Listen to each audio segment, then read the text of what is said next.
सबसे पहले आपको बताएंगे कि पेशावर में काउंटर टेररिज्म डिपार्टमेंट थाने में धमाके से एक अहलकार शहीद और 2 जख्मी हो गए। वजीर आला ने आईजी से वाक़े की इब्तदाई रिपोर्ट फौरी तौर पर तलब कर ली है। सीसीपीओ पेशावर के मुताबिक धमाका थाने के बारूदी मवाद के कमरे में मौजूद पुराने मवाद के फटने से हुआ। आग गोला बारूद तक भी फैली, जिससे मजीद धमाके हुए। अतराफ में लगे सीसीटीवी कैमरों की फुटेज का मुआयना भी किया जा रहा है। आईजी जुल्फ़िकार हमीद ने 5 यौम में रिपोर्ट मांग ली। धमाके से इमारत का एक हिस्सा मुनहदिम हो गया। वज़ीर आला खैबर पख्तूनख्वा मोहम्मद सुहेल आफरीदी ने वाक़े का नोटिस लेते हुए आईजी से इब्तदाई रिपोर्ट फौरी तौर पर तलब कर ली।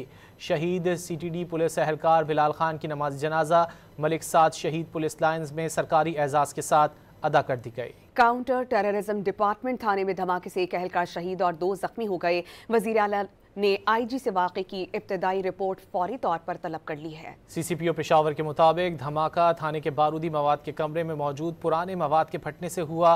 आग गोला बारूद तक भी फैली, जिससे मजीद धमाके हुए। अतराफ में लगे सीसीटीवी कैमरों की फुटेज का मुआयना भी किया जा रहा है।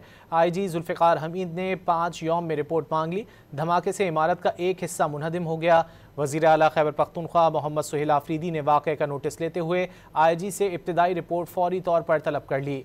शहीद सीटीडी पुलिस एहलकार बिलाल खान की नमाज जनाजा मलिक साद शहीद पुलिस लाइन्स में सरकारी एजाज़ के साथ अदा कर दी गई।